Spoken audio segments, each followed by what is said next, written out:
Hey everybody, this is Krista with Magnolia Ridge Farm and Gardens, and I'm a little bit behind in my video editing, but I wanted to get a quick video out for you guys today on sheet pan dinners. That's something I used to do a lot, but I don't do it too much anymore. I do it in the summer a lot with roasted vegetables and roasted root vegetables. I will often do sides in the oven, but you can actually do entire dinners in the oven, and sometimes that's so easy for me, and I need to get back into doing more of them. But with the pantry challenge, this was a great way to use some of the things that needed to be cooked. Like I had several packs of these Costco chicken legs that I had gotten a couple years ago actually, and they were in this bottom drawer freezer that I've been trying to clean out during this challenge. And I was like, what can I do with them? I usually air fry them, but my air fryer is small and it takes a lot of time because you can only put like 3 or 4 legs in it at a time. And so I don't really use it anymore. I'm actually going to get rid of it as part of my decluttering once I get to the kitchen. So I decided to do just roasted chicken legs in the oven. I had 2 acorn squash that I really needed to cook, and I wanted to try a pineapple squash bake recipe that I found in my auntie's recipe book. So I was like, hey, 2 birds, 1 stone, so I need something else to go with it. So roasted asparagus, which is one of my favorite ways to have asparagus now.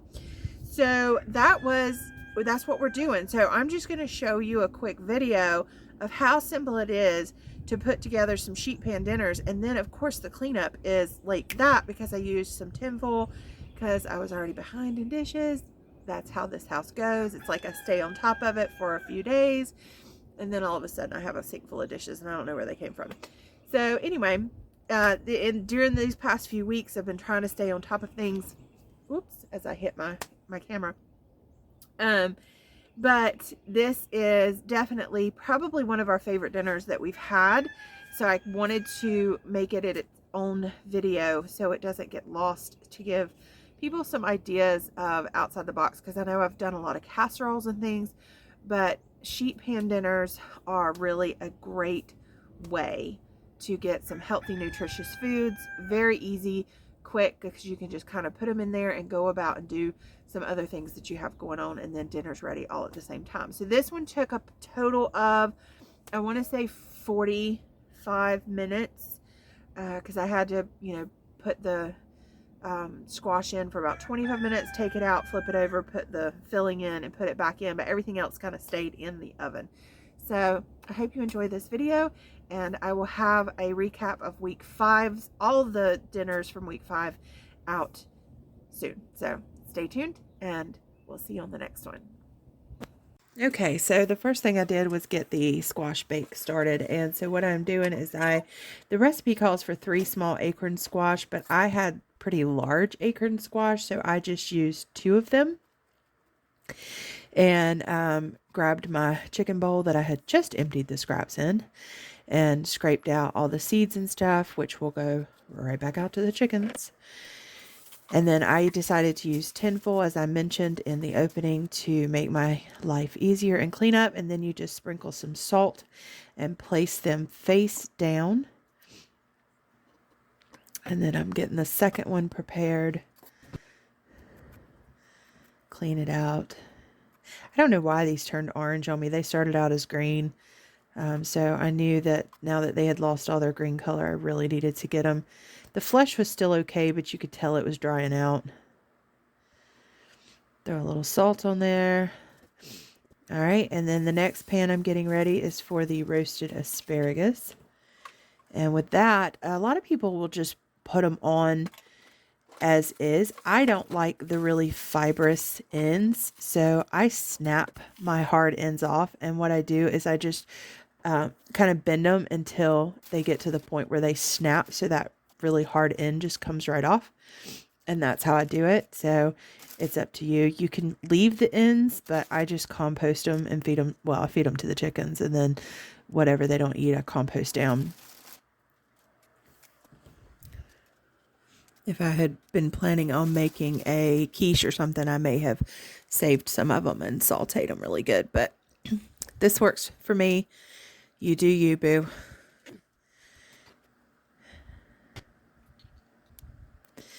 And then I just drizzled some more olive oil, salt, pepper, and I believe I put onion, or no, garlic powder on them, I think. Salt, pepper. No, maybe I didn't. It might have just been salt and pepper. And then the last pan is a larger pan. And so this is a little trick I do with the tinfoil where I layer and then roll the ends to keep the liquid and stuff from going through. And then that way I can clean it up and then you fold it out. So you can see that seam running right down the middle. Drizzle some olive oil. And then we just laid these chicken legs out. And these chicken legs have actually been in the freezer for, you know what? I actually bought these pre-pandemic. So I bought them, or right at the start of the pandemic, actually. It was my last Costco run, I believe. Or right there somewhere at the beginning of the pandemic. So 2020. And they were in the downstairs freezer that we cleaned out with the pantry challenge last year. And they got moved upstairs to this drawer freezer. And there they sat until pantry challenge this year. So olive oil, salt, and pepper. And this is where I put the onion powder and garlic powder. So we finally got to use, and they were fine because the way they were packaged, they were not freezer burnt, nothing. So here's a look inside the oven at everything in there. And then while that is cooking for the first 25 minutes, I'm going to get the rest of the pineapple squash bake ready. And it called for 1 8-ounce can of crushed pineapple, but I had a big can of pineapple chunks. So what I did is I just threw it in the food processor and added in the 6 tablespoons of brown sugar, or thereabout. I actually added more than that because I knew I had more than the 8-ounce crushed pineapple that it called for. So I just kind of eyed it and did about 3/4 cup of brown sugar. And then it calls for 1 teaspoon cinnamon, but again, I added a little bit more because I knew I had more than the crushed pineapple. So I wanted to keep the proportions kind of the same. And then I just blended it up together. But if you have the crushed pineapple, you can just stir it in together. But I needed to crush my pineapple, so I just let the machine do the work for me. And then you want to chop up 3 tablespoons of butter. So you would half those to get your 6 small acorn halves. But since I was just using 4 large halves, I went ahead and make it easy and just did 4 tablespoons of butter so that each half had 1 tablespoon. And that made my life easy. And I think it worked out perfect considering I had more of the filling. So here are my squash halves, and you will see me check them.